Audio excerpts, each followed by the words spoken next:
Hello and welcome to Relatable Judaism Podcast at H-Lit Los Angeles. This is Rabbi Jack Malul. Wherever you are, wherever you're going, doing, driving, there is nothing better than listening to something meaningful that Judaism has to offer that is relatable and will leave us lit on life. Okay, good evening. My name is... Thank you very much, Rabbi Finchas, for coming. Thank you. You're welcome. Thank you so much. This is really amazing to see. Thank you, Family Malul, for opening your home. Thank you, everybody, for coming. And hopefully tonight we'll be discussing some very interesting ethical, medical, halachic dilemmas. Are there any people studying medicine here? You have one, two. Okay, because LA are full of doctors, so we've got a few here. Okay, we got five. Everywhere I go, I meet Jewish doctors. I actually gave a class today in Cedar Sinai, the Jewish hospital. So many Jewish doctors there. And the topic which I wanted to speak tonight is how much can you endanger yourself in order to save somebody else's life? That's the topic which I want to speak about today. Somebody could be somebody drowning. There's a riptide. Do you jump in? Do you not jump in? Do you sit back? What do you have to do if there's a house on fire? Do you run in? What do you do? That's going to be the main topic and the focus we're going to be speaking about this evening. But beforehand, I just want to give an introduction, especially as somebody asked me just generally about medical ethics, and it's something which is really important to understand. There are many things which are medical procedures. And let's talk about an abortion. Having an abortion is a classical medical procedure. However, there's going to be a question as whether you can do or whether you can't do. That's already, even though it's to do with the medicine, in a way a doctor doesn't have, maybe he has the capability and the understanding of how the abortion is done, and he does the actual procedure.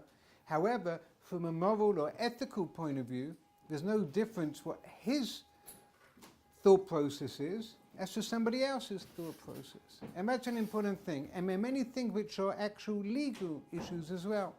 And this is very important, especially for the medical students here to understand that there are many things where the legal, so for example, you can have different states. If we give an example of brain death, brain stem death, when is a person considered dead, for example? So different states are going to have different laws. And that's an important thing to understand, especially the medical students, that many things which you're going to study and which you're going to hear, even though they're connected to medicine and their medicine procedures, but the ethics behind them, no one has a real right over them. That means one doctor to another doctor isn't going to make a big difference. And like I said, the many things are just legal rights, and they're just what we call legal medical issues, and that's going to be a much different issue, rather instead of focusing just on the medical side. And that's an important thing to understand.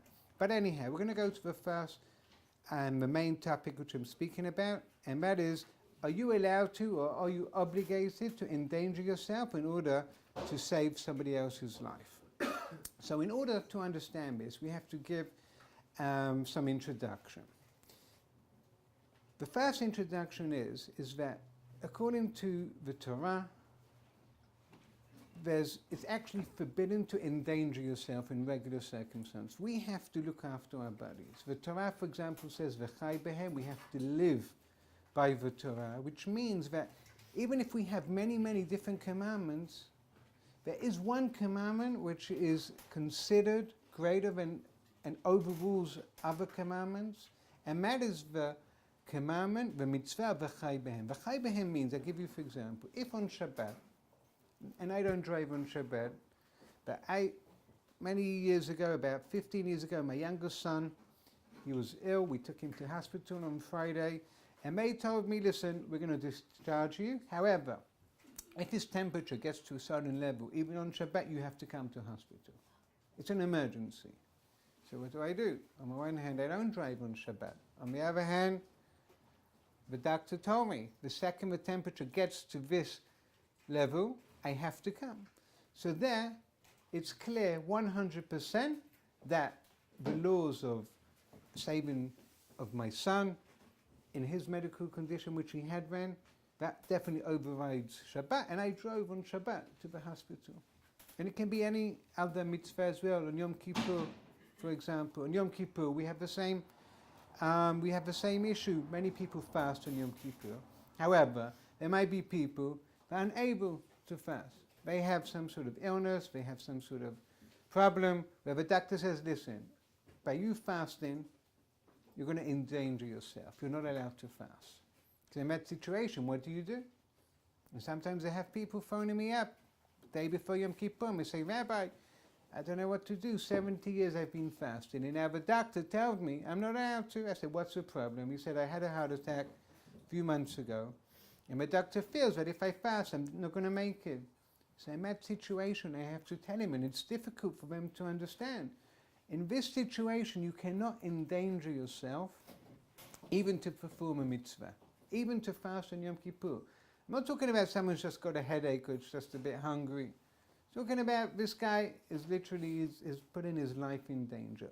So there we have an overruling mitzvah, which is called v'chai bahem. You know, like everyone wears the chain with v'chai on it. So v'chai means to live.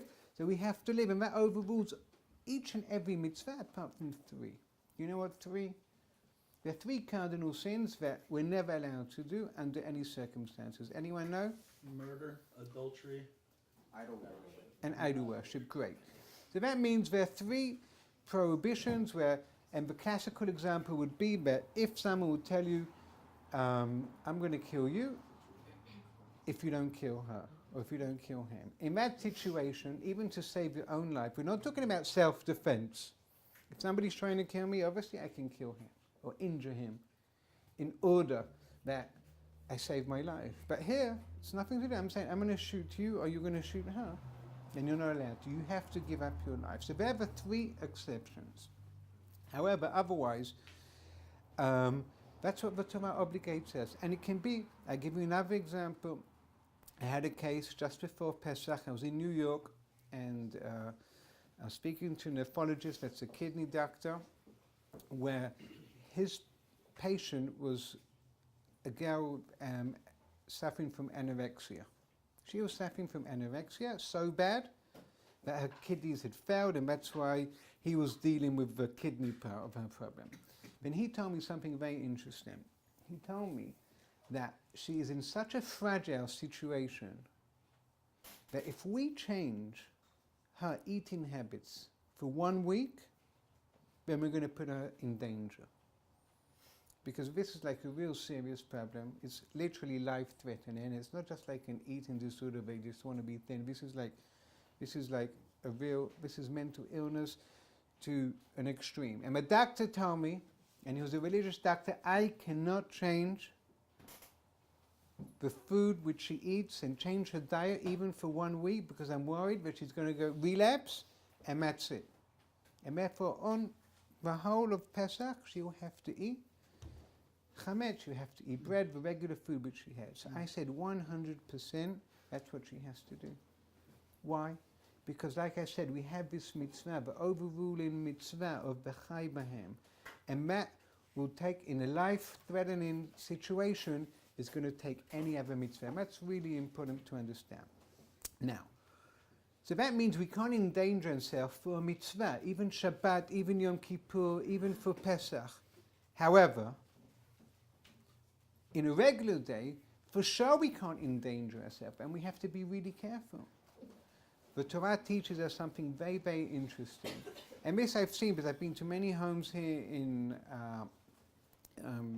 my neighboring neighborhood in Beverly Hills, and I went to somebody's house, and I nearly walked right into this glass door. I didn't see it. It was like so clean. They have like house helpers the whole time, and I nearly, boom, walks right into it.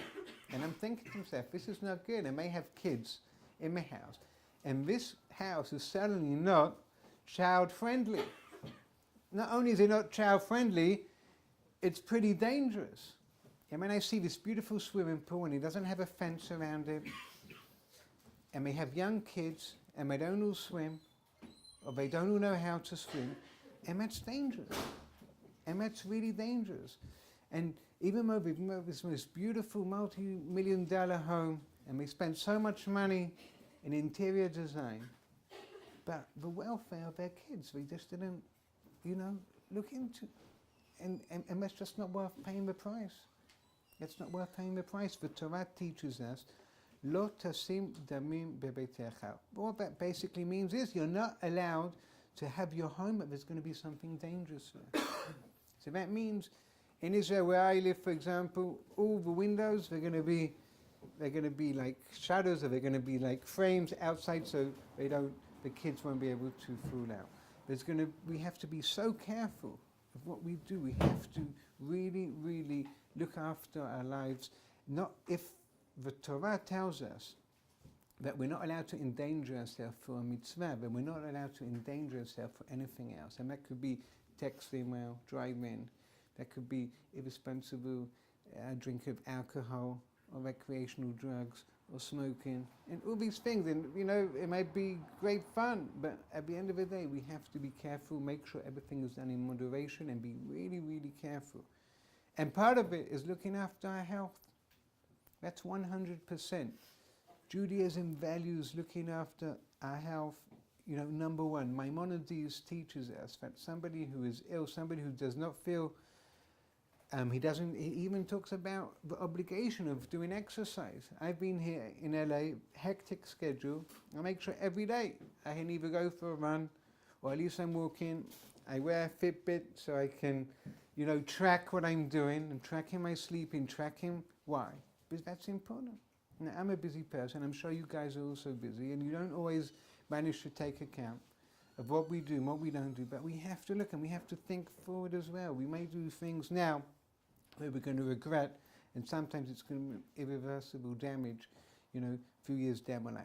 So that is the number one, I would say, rule regarding looking after ourselves, whether it's our personal health, whether it's our personal safety, whether it's not endangering ourselves. And that's the first rule which we have to understand, that Judaism really, really puts a big issue on these things. So the question is, and now on the other spectrum, we're going to have the mitzvah, the obligation to save somebody's life. That's also in Judaism one of the highest mitzvot which a person can do. Save somebody's life. There's nothing greater than that. In fact, the Talmud teaches us that if you save somebody's life, it's if you save the entire world. Why? Because this, who knows of one of our ancestors that he was in a certain situation where somebody saved their life, and how many generations of people came out from that person. And if we saved somebody's life, we don't know, for generations on, we're going to be able to, save all those people. And so we have these two fundamental principles. On the one hand, we can't endanger ourselves. And the Torah puts extremely high value on that mitzvah, that it will overrule Yom Kippur. And on the other hand, we have the great mitzvah of saving somebody's life. So how do we balance the two? That's the question. That's the question which we're going to ask. And that's the question which we're going to pose today. Because if it's just a question of saving somebody's life where there's no danger to me, so that's fine. Somebody collapses, I know CPR, what's the problem? Of course I'm going to do that. I'm not going to just walk away if I can help the guy. Just because I'm on my phone and I'm a bit busy, that's no excuse. Obviously I'm going to help the guy. If somebody's drowning and you can swim, it's a regular pool, a kid falls in, they can't swim, they got to the deep end, of course you're going to jump in, try save the kid. You're not going to say, I got my phone on, I'm wearing my clothes. You're going to jump in. That's not a question, that's not an issue. Well, there is an issue, and I'll explain why for a different reason. Something very fascinating, and I spoke about this topic quite a few times when I was here in Los Angeles, and that is, there's something in 1964, there was a vicious murder in New York City. A lady called Kitty Genovese, something like that. And she was murdered in broad daylight and there must have been like 30, 40 people who witnessed that murder. And not only did anyone try and help her or assist her, even after the murderers ran away, not one person called the police or called the ambulance service. Not one. And we're talking about regular, normal citizens. But we're not talking about like some sort of gang and everyone's trying to cover it up and they decided not to. These were just normal citizens just like us. And it was like a real shock. It was a shock to the system of the United States, and it was like headline news. Every single newspaper been there. Not one. Must have been 30, 40 people. Why? How can that be? How can that be that not one person called the police, not one person called the ambulance service? They didn't understand, so much so that they decided to research and to understand it. For them it was a phenomenon. And social psychologists, they researched and they came up with a theory which they call the bystander effect. It's something very interesting, and that is that the more onlookers there are, that basically is going to mean that the less chance that the people around are going to actually act on that. Because, why? Psychologically, we always think, of course somebody phoned the police, you know. Of course somebody phoned the doctor, because there's so many people around here.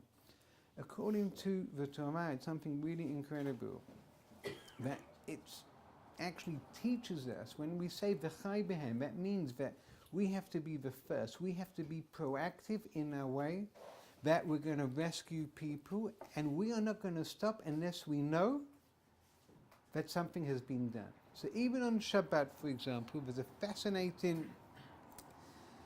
fascinating idea in the Talmud, which says that if somebody was in danger, and even if 100 people went to help,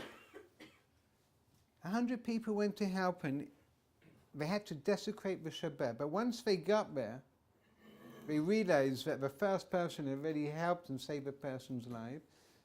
So you would think all the 99 other people, you know, it was just a waste of time. And the Talmud says no. Each and every one of the people, they'll have a mitzvah, they'll have a great reward for what they did. And they don't have to feel any amount of guilt whatsoever. Why?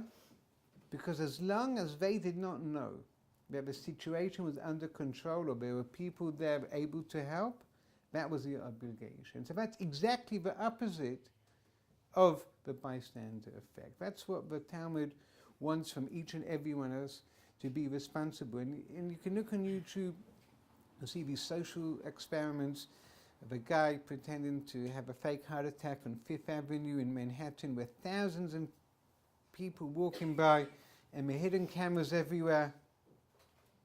And no one stops to see what's happening. No one stops to call for assistance. And why? Again, the bystander effect. And that's what the Talmud, that's what the Torah, that's what God wants from each and every one. That we have to be proactive in our way of saving people. We have to do our best. We have to make sure. And it's not only on Shabbat, it's even on, you know, the regular days. So for example, if I'm driving on the freeway and I suddenly see, and it happens a lot, suddenly I see something's fallen off. It could be some rocks, it could be something in the middle of a freeway. So what do, I phone, you know, the highway patrol or whoever in Israel, but like there's a certain number which I remember, it's on my phone. And our phone, because I don't know that someone else, it's dangerous. Now I can't stop, and this is now what we're going to be speaking about. Am I obligated to stop the car in order to clear the debris from for whatever it is in the middle of a highway? That's what we're going to speak about. But normally we're not. Or sometimes you've driven right past and you only realize afterwards. But at least you made the phone call. You have to make the phone call. You have to do whatever you can. So, those are two introductions which we've had. On the one hand, we've spoken about the obligation of not putting yourself in danger. On the other hand, we have the obligation to save somebody's life. But there are going to be certain situations where they're going to hit each other, and we don't know what we're going to do. So, for example, you have a neighbor's house. Again, this shouldn't happen. We're just saying this as an example. It's on fire. Kids are screaming. You don't know what to do. You're going to run in. You're not going to run in. You go to the sea. There's a riptide. You see kids are drowning. You don't know what to do. It's dangerous. You don't know if you dive in. We're not talking about what we spoke about before in a swimming pool, where you dive in, nothing's going to happen to you. You're just going to save these kids. There you're obligated to, but now there's a riptide. You don't know what's going to happen. You may not make it. Are you obligated? Are you allowed to go? What happens if it's somebody you know? And you don't mind risking your life. If it's someone else, but that's just the way life is. Okay, what can I do? I'm not going to jump in at my expense. But it's somebody you know, but you're willing to risk your life. Are you allowed to risk your life for that person? So there's a very fascinating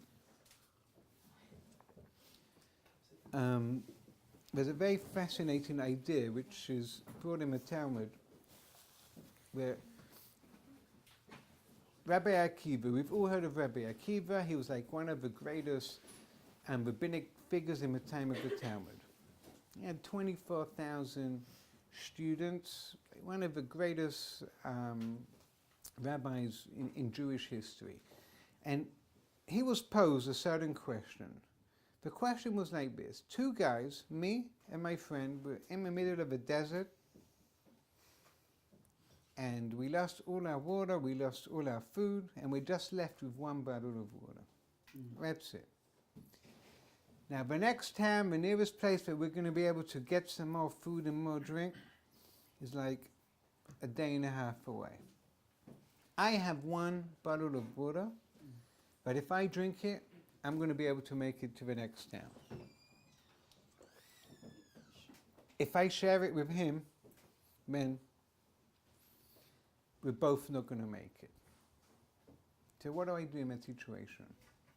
So what do you say? I'm now with this. I can get to the next town. Yeah, I mean, Was it originally in hands? So obviously it's better that I live rather than both of us die.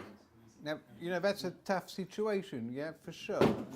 Obviously in theory that's like really easy to visualize and to, say, oh, no problem. But when, if that actually happened, God forbid, that's going to be a tough decision to make. But at the end of the day, my life comes first before the other person. Okay?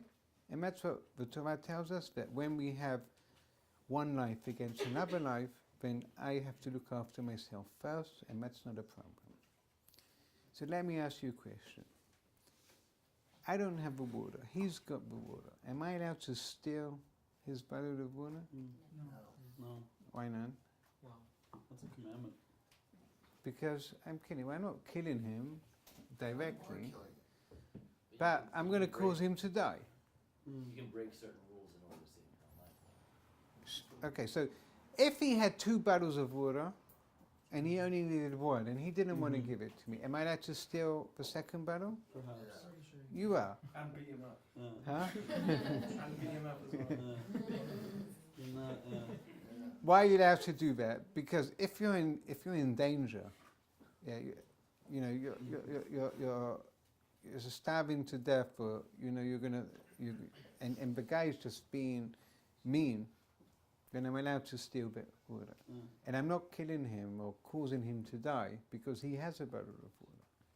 However, we learned before that even though we have an obligation to look after ourselves at all costs, any other commandment, Yom Kippur, Shabbat, however, to murder someone else, then you're not allowed to do that. Even though I'm not actually murdering him, in an active way, but by even taking away his water, that's also considered murder. So therefore, I'm not allowed to steal. So that's what Rabbi Akiva says. I'm allowed to keep the water for myself, and I shouldn't even share it, because we're both going to die. And however sad that is, that my friend's going to die, but my life is going to come first. Because I'm gaining absolutely nothing by sharing with him Buddha. So therefore I have to look after myself first. Now, even more than that, and this is going to be the third, because we spoke about if I can keep the water or can I steal his water. If it was shared. If I want to give him my water now, what would that be? I want him to say, listen, you have a wife, you have a family, I got nothing to live for. Take You my, usually save one take, life take and my. you save the world. So. This is like. The But what question of about whether or his not you life? can His life is also sacrifice your well. life for another. Is the question. So that's the question. It's not the exact question we were asking, because I was asking, the topic of tonight's class is, can I endanger myself in order to save someone else? But here, I'm not endangering myself, I'm sacrificing myself to save someone else. And then in that situation, there might be a couple of exceptions, which I'm not going to discuss now, but generally speaking, in most situations, then no. I wouldn't even be allowed to give him that water. I have to keep that water for myself. What about like in a case of war, for example? Like if you're like a soldier and like. Okay, so that's a great question. So I said I wasn't going to give an exception, but that is one of the exceptions. So in warfare, we know that there are going to be casualties. So that has a different, type of,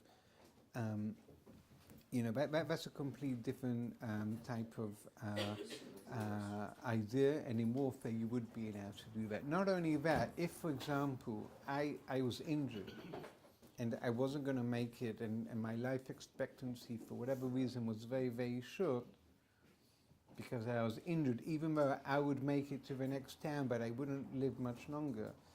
So there are going to be some exceptions where I would be able to give it to that person, because I've been injured.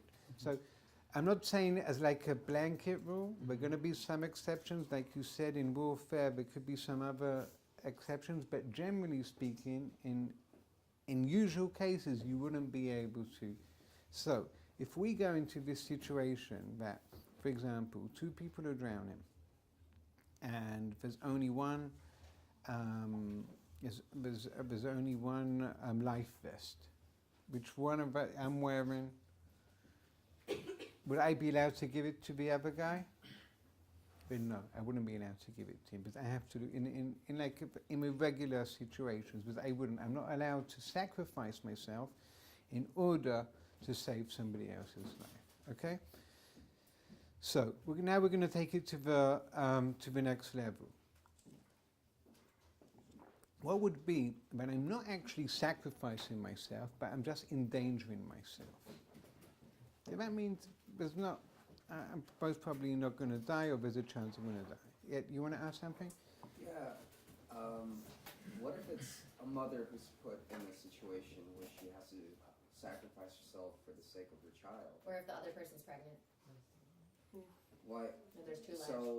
So you're saying the mom, in that same circumstance where she has to watch it, she would say, I have to protect my life over the child. I just find that very hard to comprehend. I'm a son. I know my mom would she would force it upon me, basically. No, 100%, and I'm sure that if we should never be in these situations. But the same question is that who wouldn't give up? Who wouldn't? At least in theory, want to give up their life to save their parent as well. So, the question is both ways. You're also a son, and if God forbid, no one should be put in that dilemma. But it's the same question,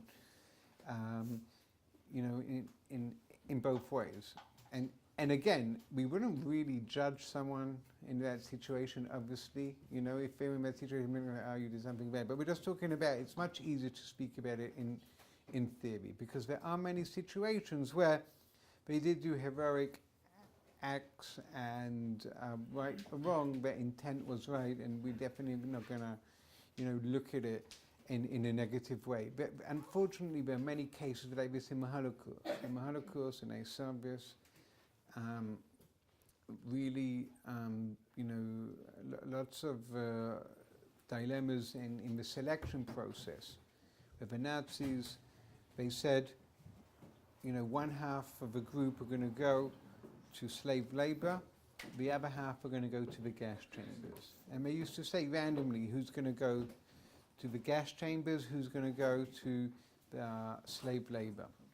And there were cases where somebody, he was put on the side of the slave labor, and he would see that he had a friend there, and they saw this documented.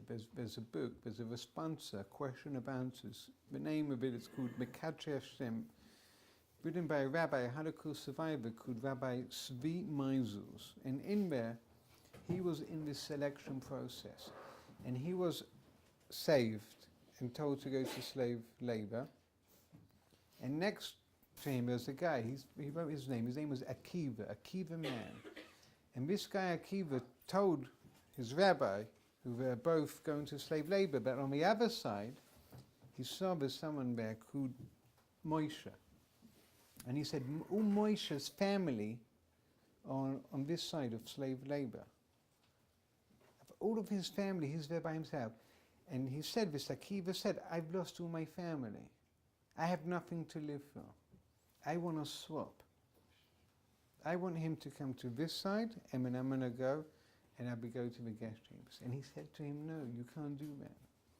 And he asked him again and again, and he writes this whole account, and it's like mind-blowing, and it's like, it's very difficult to read, in fact. And then he didn't let him do that. Because at the end of the day, in that circumstance, especially if he, there is another exception though, however, where there were situations that, for example, that with many blood libels which for Jewish people in inquisitions, where they would just say, for example, if let's say a non-Jewish child was dead, they'll just blame the Jewish people, and they would say, if the murderer doesn't own up, we're going to kill off, half the town. And they all knew that they didn't do it. So in that situation is going to be different, where somebody could volunteer to have himself put to death, and he'll say, I did it in order to save. Why is that different? Why is that situation different? So let's say the situation of this Akiva swapping lines with Moshe. Why is that different? Volume, there's more people. Is it simply the numbers? There's more people. If you're saving a town full of people versus saving Okay, that's one difference. And there's another difference. Go on. Because regardless, your life is at risk. Exactly. Regardless, you're going to die. So if you're going to volunteer yourself, then that would be mandated, because regardless you're going to die. But in this situation, they already split. You were going here, you were going there. He wasn't going to die. So they're the two different reasons which we can. Can I get a little Excuse me. poke a little deeper into that? Sure. So what if they said, all right, anybody has to confess, otherwise we're going to kill this list of 100 people? Could only somebody that's on that list of 100 people volunteer? Great question. Great question. So that's going to depend on, the two different answers. Because I don't know what your names are, but he said that he is going to die regardless. Mm-hmm. So therefore, in your situation, that's not going to apply. But he said that we have many more, and therefore to save the many, that would be okay. So that, the answer to your question is going to depend as to the reason. But more than that, there are certain situations, this is what you said before, in the laws of warfare is always going to make it also a bit different, where you would be able to sacrifice. So the truth is, you would, in such a situation, you would be able to sacrifice yourself, both because you're saving the masses, but also it's a state of warfare. In state of warfare, we have different rules. But that's a great question. They have people that jump on grenades. Exactly. So we do hear situations. There was a soldier called Roy Klein he jumped on a grenade a couple of years ago. He was voted the most heroic person. in Israel that year with youngsters, and that's what he did. The truth is, in protocol, it is protocol. You don't hear these stories often because really, if you jump for cover, that should normally save you, cause less damage. But I'm not going to go into the actual situation, but that's like that is a situation there which happened, unfortunately, a couple of years ago. So now we're going to move on, and let me ask you another question. And okay, we're going to ask a question like this. There's a train coming along, and on the train tracks there are like 10 people. And this is going to be like the other side of the question which you asked. There are 10 people standing there. Now they don't realize they're all listening to music, and the train's, is on a turn, it doesn't see them. But I'm on a bridge, and I can see this train coming and hitting. I'm shouting, "Move out of the way," and no one's listening. So I don't know what to do. But next to me, there's a baby, or a child, or whatever. So I think, let me push off this person. The train driver's going to slam into him, but also slam into the brakes. But by me pushing this kid over, or this person over, I'm going to be saving now another 10 people. What do you say in that situation? You can't do it. Yeah, I don't think You can't do that? Just like if you were a trolley driver and there's a group of 10 people and a group of 3, and it's already going towards the 10, who are you pointing towards the 3 to save the 10? Okay, that's another question. You can't throw the baby in front of the train to stop and Okay, save so there you go. So he says, does everyone agree with that? So why? Because we said this is one of the cardinal sins. So that means, and that's a real difficult question. A real difficult question. What are you going to do?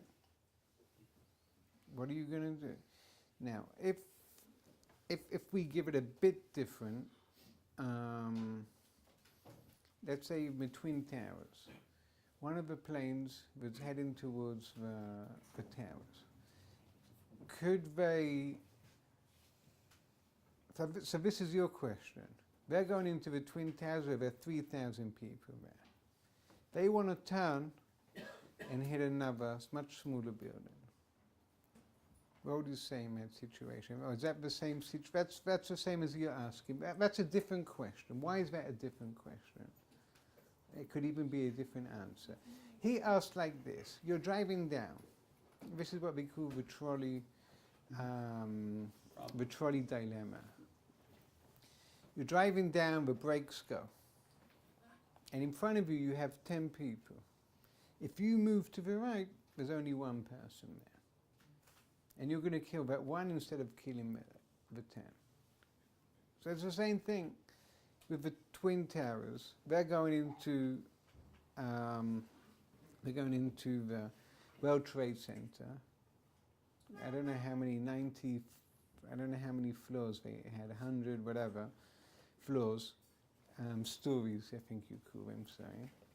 100 stories, and the people on the plane decided, no, let's crash into a different building where it will be less casualties. That would be is that different to pushing off this child? Who said yeah? You're stopping the murder of like 10,000 people and causing the murder of less people. So in one case, there's a murder underway of X number of people, and you're taking away that murder, right? Versus in the child scenario, no one's being murdered, and you're actually actively murdering. Okay, did you hear what he said? He said something very interesting. He said, I'm here actively pushing this kid over where he wasn't going to, there's no question he was going to die. Now here, in this situation, it's different.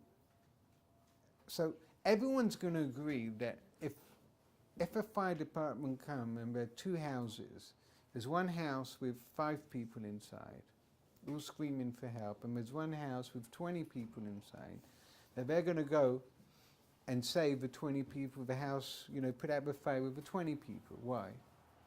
Because that just makes more sense. You have the chance of helping 20, or you have the help of saving 5. Of course, you don't have the resources to save both. You've got to start with one. So what are you going to do? That you agree with. You go for the 20. You're never going to be many more people. But this situation is different. This situation, and this is the situation, why is it, and this is where it's going to be a very difficult dilemma, because pushing off this kid in order to save, that is an act of murder. I've pushed him into a train. However, and it's a very slight difference, and you can definitely, disagree. But if we understand the mechanism behind it, it's different. And this is what he was trying to say. And it's the same, I'm speeding down the road, and I'm going to be hitting 10 people. It's not my fault. The brakes went. Now, when I turn, instead of looking at it as an act of murder of 3 people, I can look at it, I'm saving 10 people. If I'm flying into the World Trade Center with about 10,000 people, and I'm going to move it, hit a building with 100 people, it is different, because at the end of the day, I can look at that as an act of saving them. I'm actually now saving the 10,000 people at the expense of that, because it's different. I can agree that no, we don't make, calculations like we won't push off the kid. But at the end of the day, it's different, because this is a bona fide act of murder. It's like me shooting him and pushing him over. And in that situation, we don't make any calculations. 1 against 10, that's not what we weigh up. We weigh up, am I doing an act of murder or not doing an act of murder? As I'm flying down without any brakes, you can argue that moving right, that's not an act of murder, that's an act of saving. I'll give you another example. If someone throws a grenade at me, and I duck and it's going to hit 10 people behind me. Someone's going to throw a grenade into the door, but 10 people outside, I close the door, because I don't want it to hit me. Is there anything wrong with me, ducking him? And I didn't do anything. He's a murderer. I didn't do anything here. He's the murderer and thing. I just saved myself. Now we'll have a question. If I want to jump on that grenade to save those 10, so that's a different question. One to save, but that's my free choice. But no one's going to blame you for ducking. What do you want me to do? He's a terrorist. He threw the grenade. So that's why it's going to be a very subtle difference as to how we consider it. Do we consider it as an act of murder or not? Sure. Can I ask kind of a similar question, like a what if kind of? So like high risk pregnancy. So let's say in the Torah, I don't know what you would say if someone finds out they're pregnant, it's far enough along, and they find out it's going to endanger the life of the mom more than to have the baby. So sure. So that is a classical case where that's not going to be a problem. That's also, and this is what we say, v'chai b'hem. Again, the same principle is that if the mother is going to be endangered, and that's slightly different because on the one hand, because this is interesting, because on the one hand, we value the life of a fetus, and just have an abortion for no reason whatsoever, that's going to be forbidden. However, if it's going to endanger the mother, at the end of the day, we consider the mother's life more important than the fetus's life. And it definitely was in cases, and I myself as a rabbi, many times I had to tell, the women, and it's not easy, even today. I had a case that phoned me up from Israel, that a woman, she did, it's called amniocetes, where they take out they take out some of the amniotic fluid, and it caused the breaking of the waters. And she had 29 weeks. And risk of infection. The mother's going to be, endangered, from 24 hours after the breaking of the waters, it's a problem. So they asked me if they can do an abortion. I said maybe they're able to, be able to do emergency C-section, and 29 weeks there's a chance that the baby's going to survive. So I said it's much better to go in that situation. But if, for example, it was a much younger age, or for whatever reason the baby wasn't going to survive, then no question that they would be able to have an abortion in order to save the mother's life.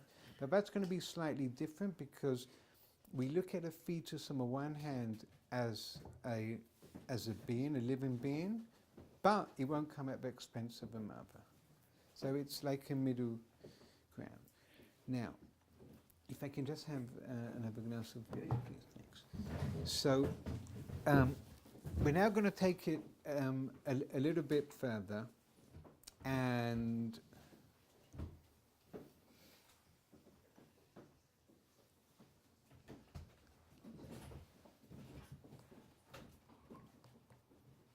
we're now going to come back to the original question which we asked. Because until now we've been speaking more about sacrificing, about sacrificing yourself, or committing murder, or, how do we look at it? Do we look at it as an act of murder or an act of saving? But the original question which we asked is endangering yourself. So endangering yourself, so we're going to have 3 different levels. We're going to have one level where, for sure, that's going to be, much closer to death. Let's say there's a riptide. And the chance, maybe only 5 in 100 are going to survive in such a situation. Even if you're a strong swimmer, if you're going to jump in, the chances, going to be minimal. So there, the same ruling of chayecha kodmim, of that your life comes first, then you don't have to jump in, and you shouldn't jump in to risk your life. It's like the same as a fire, everything's falling down, there's like literally no, the slimmest chance that you're going to be able to save them and yourself, so then you shouldn't do that. On the other side, if, for example, let's say, for example, there's been some sort of, there's a lack of blood in the blood bank, and they now want to do what we call a blood drive, and they want to get many people coming in to donate blood, because there's the resources are depleting of blood. So that's sure, having an IV and giving blood, it takes time, it's a bit uncomfortable. But if you're saving people's lives, then you have to do that. You cannot say, oh, I'm risk of infection. The risk of infection is like 1 in a million. So in that situation, you can't say, no, I'm not going to be giving blood because, I don't want to risk infection. Now there's going to be a middle ground. And middle ground is going to be, and this is what many people ask me, for example, they want to donate a kidney.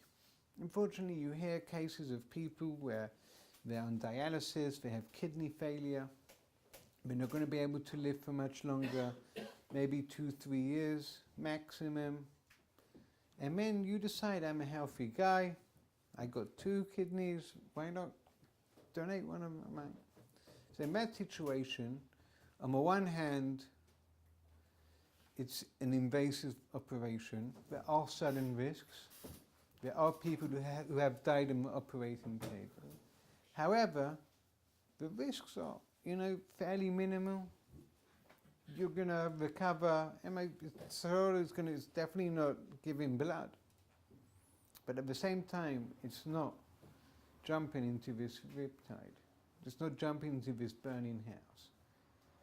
You've got a much better chance, even more than 50-50, that you're going to be okay, and for sure, you're going to be saving their lives as well. So in that situation, there, it's going to be optional. Are you obligated? No, you're not obligated. So if someone tells me, listen, you're a match, they know you're a match to their kidney, you don't have to. They say, listen, you've got to save my life, I'm dying. You don't have to, right? Because at the end of the day, there is an element of risk. It's not like blood. If someone needs blood and you don't give, that's like, you have to give. You're obligated. That's like nothing. It's like, for example, if someone's in the sea and you don't want to jump in because you're not a good swimmer, but you've got a life vest, and you're saying, wait, this life vest cost me $20, and I'm not, for $20, we're not going to now not start making calculations and worrying about that. Yeah, you have to do that. So it might be a bit of money, it might be a bit of uncomfort, but there's no real risk there whatsoever. On the other hand, like we said, the other extreme is there's a genuine risk.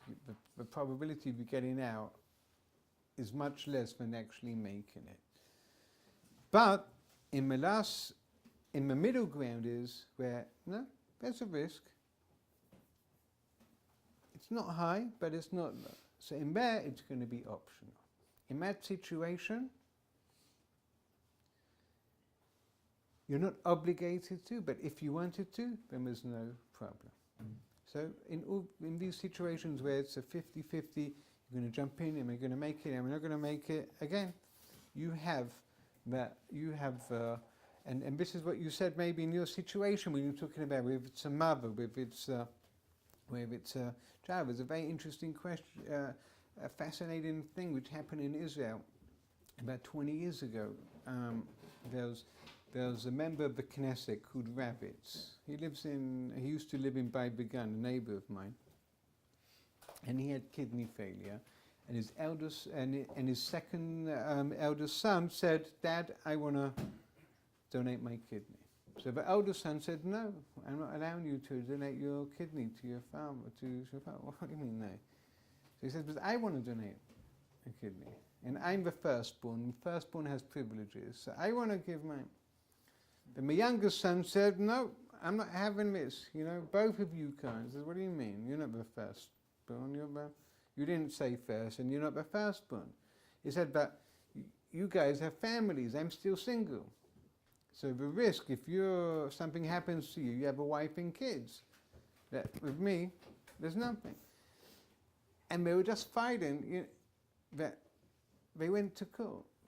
They decided to go to court. It sounds crazy. This is a true story. They went to court.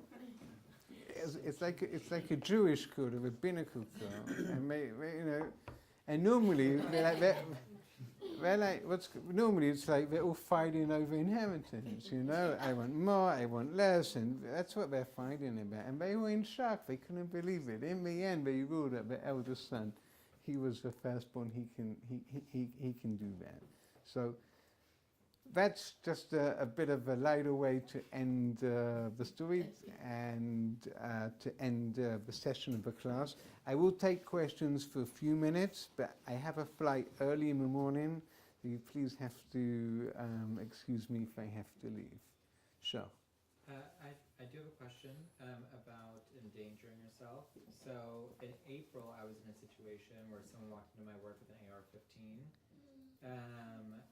I had the option of saving myself that night, and obviously that's what I did because I'm still here. And it wasn't really in my head to be the hero of the night. But when I was when I hid and ran into an office and locked the door and barricaded the door, I had the option in my head of running out and possibly trying to kill this person with a pen or something. I don't know. Against an AR-15, it's probably not going to work. It's not going to work. But what if there is that situation again where it's like a shooting, a mass shooting or something? Can you, and you're hiding, but you see another person that may may die, they may get shot. Can you risk your life to? So that's exactly what it is. If you have a gun, if you with your pen or your water pistol, it's just not going to work. Yeah. So obviously no, you have to save yourself. So there it's going to be exactly the same question. If you have a gun on you, and you just what a shame. Bullets are so expensive, and maybe I'm going to need it next. That doesn't come into the equation. And you can shoot the guy. You shoot the guy. If there's a question, there's no way. You have no weapons. And the only thing you can do is hide. So then you shouldn't risk your life. But let's say there's a 50-50 chance. So there's a good chance that maybe you're going to have a fight, and maybe you'll be able to do something. So that's what I said. But you're going to have an option. You can take that risk, but only if the risk isn't so high, but it's optional, you're not obligated. But you did the right thing, and I'm happy you did that. Well, thank you. I am too. Yes? So I was thinking, what if there was a woman that was pregnant and she had AIDS, and it was certain that her baby was going to have AIDS and die from it? How ethical is it for her to give birth? Okay, that's a great question. Nowadays, AIDS can be treated with medication, so it's not. Nowadays, it's not such a not But such there are an certain issue. cases where it's more suffering necessarily than. It's not a death So- sentence, though. So there again. So let me ask you a different question. What happens if a child is suffering? You know, what happens if this child has AIDS now, or this child has it, and so can I kill him and put him out of his suffering? You know, that's how we value it at the end of the day. I'll give you a different example which I had, and maybe. So at the end of the day, suffering is a tough thing. I deal with medical ethics every day, and there's a lot of suffering, unfortunately. Every day there's financial suffering, people with mental health, people with lots of illnesses. You know, there's a crazy amount of suffering, and unfortunately we don't have, you know, we're not going to be able to solve all suffering in the realm. But at the end of the day, this is what we said, when it comes to murder, where it's not endangering ourselves, we can't. There are many people in hospital, all tubing and everything, we can't say, oh, you know, let's kill him and that's it, put him out of his suffering. Murder's murder, whichever, you know, whatever situation is. I'll give you another example where it would be an interesting question. A lady phoned me up and she's 6 months pregnant and she was diagnosed with stage 4 cancer. And it was uncurable. And she had prognosis, you know, maybe literally 3 to 6 months to live. If she had chemotherapy, she would just be able to extend her life by a few more months. But if she has the chemotherapy, the baby's going to die. And she doesn't want the baby to die. She wants to be able to, you know, give birth, even though it's going to be at the risk, or, you know, or literally where she's going to be sacrificed. She might, you know, the good chance of dying in childbirth, you know, or soon after, because of the situation. In that situation, is that going to be considered sacrificing your life for your baby's life?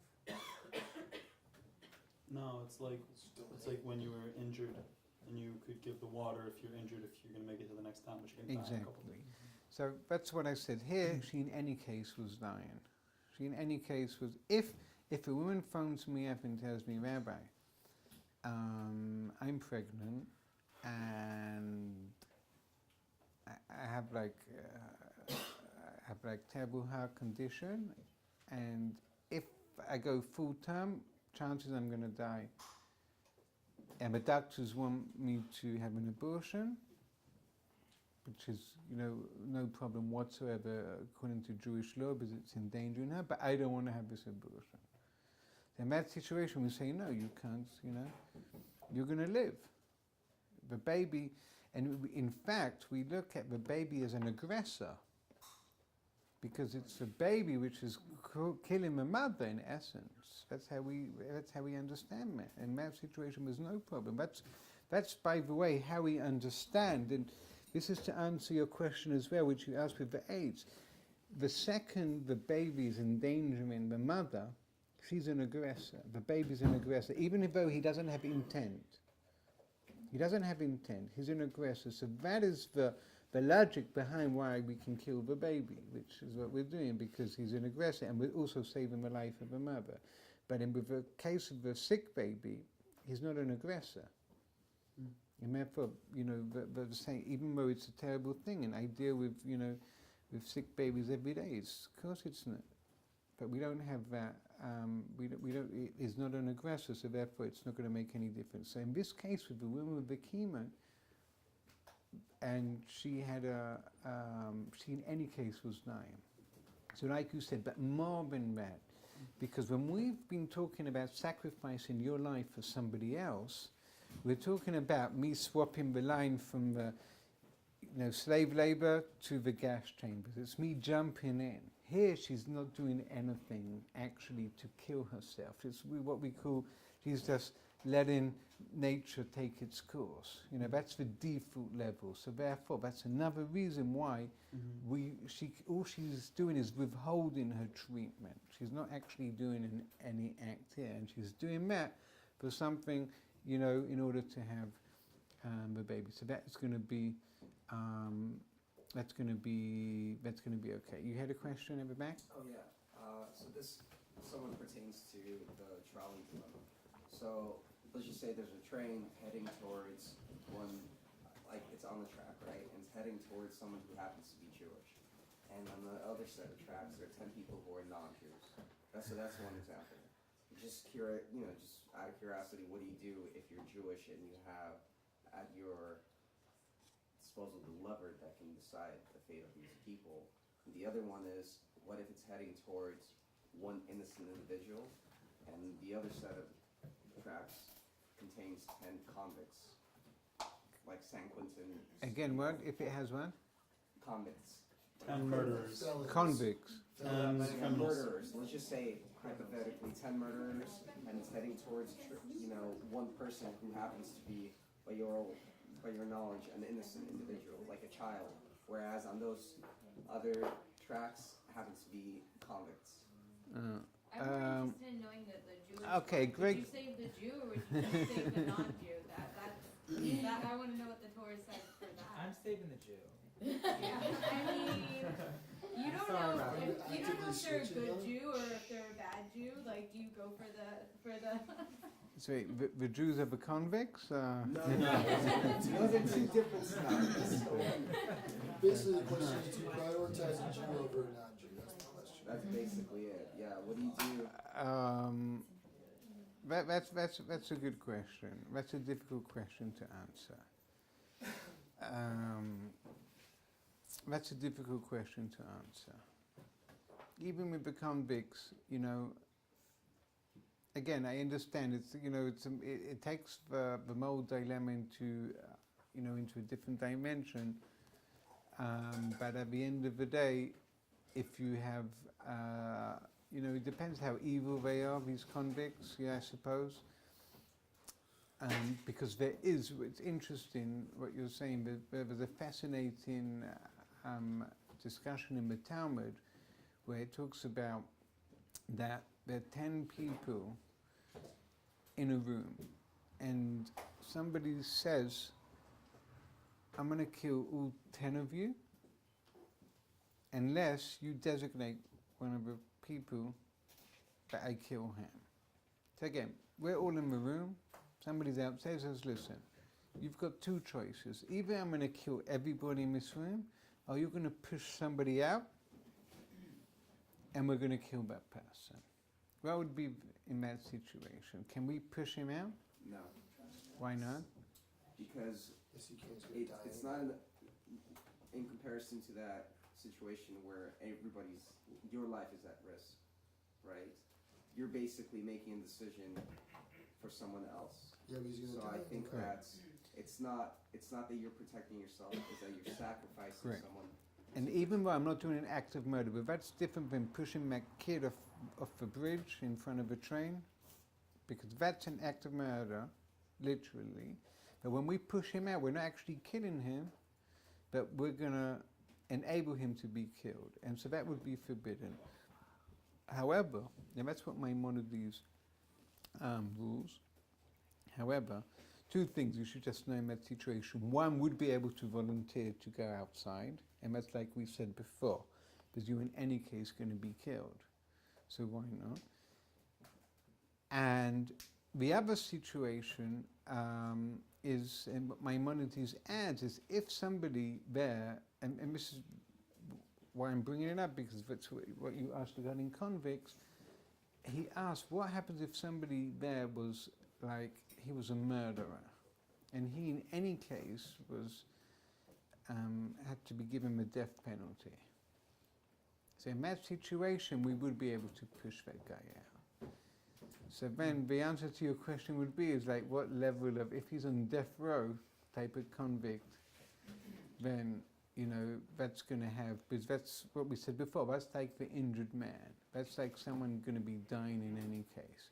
Well, it's a bit different. We're not really allowed to kill out a dying man in order to save other people. But in that situation, because he's what we'll call a dead man walking, then that's going to be different. But in other cases, we're not going to make. The last thing, and I'm going to finish with this, is there are two guys that they decided to go for a parachute jump. They go skydiving together, and the two parachutes started to get entangled with each other, and they're both falling, and we're going to within minutes they're both going to be dead. So one of them wants to take out his knife and to cut the other guy's parachute, and he's going to fall to the ground, and he'll be able to open his parachute.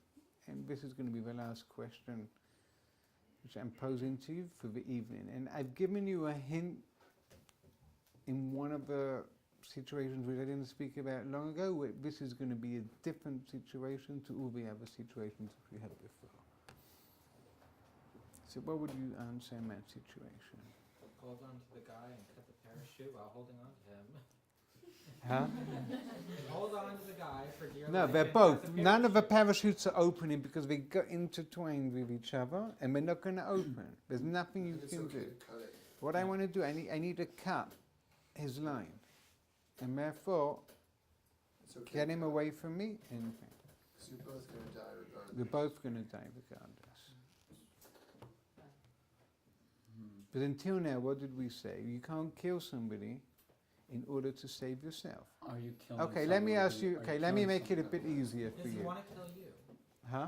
Does he want to kill you in that moment? Probably.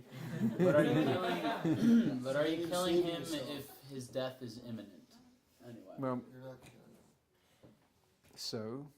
are you? Okay, so let me make 'Cause him. when So you're you can oh, cut you it. know what? Can you can give cut him it. the knife to have him cut himself off? No, because that's like. So can I that's kill? like letting him have the water. If No, it's not. so, let me ask you. Started with the water. This is what we said before. If they're going to say we're both going to be killed, or you kill one, or you push him outside to be killed, both of our death is imminent. I'll give you another example to make it a bit easier. We're both swimming, and the tide takes us out, and I'm a stronger swimmer, and I just have barely enough, energy to get back to shore. And I'm with a friend, and he's finding it difficult, and what does he do? He holds on to me. Now he's holding on to me. Now I can't get to shore with him. I can just barely get to shore by myself. So I want to hit him with my elbow and swim to shore. Can I do that? Yeah. Yeah. Yes, you can. Why? Because otherwise, he's going to kill you to save himself, which he doesn't have a right to do. He might not even kill him. You're He might not even save himself. But, and this is what You're not I said Yeah, before. yeah. That'd be like Thi- stealing your water. You're not actually And ducking killing with a him. grenade, You're just right? It's like stealing the water. So Yeah. exactly. So why? He's an aggressor. Right. Whether he has intent or not, that doesn't make a difference. That's like the baby. A baby doesn't have intent. He doesn't even know that he's an aggressor. So in that situation, in Hebrew we call that a rodef, that someone's trying to kill you, so then you would be allowed to kill him. Same thing, a similar thing with the two guys skydiving. Because once we're entangled, at the end of the day, we're both aggressors against one or the other. So maybe that's what you're saying. Who one's going to kill? So it's who manages to cut the other one first. But that would be mandated, because that takes a completely twist on the whole situation. Because until now we haven't really been talking about an aggressor, but in these situations of hitting a guy who's like holding me back, that's going to be an aggressor. But if they were yeshiva students, maybe they would be arguing about whether or not they could or couldn't do it until it was too late. That's for sure. Okay, thank you very much. Thank you. Thank you for listening to our podcast. If you like what you hear and are between the ages of 21 and 30, you are a beginner to Judaism living in Los Angeles, then this group discussion is for you. Come and join us at Lit every week on Taco Tequila Torah Tuesdays or Wednesday night for Wednesday Wine and Wisdom once a month. This is besides for our exciting social events and Shabbats. Stay tuned for more upcoming podcasts. Check us out on Facebook, Lit Los Angeles, or go to our website at lit.com.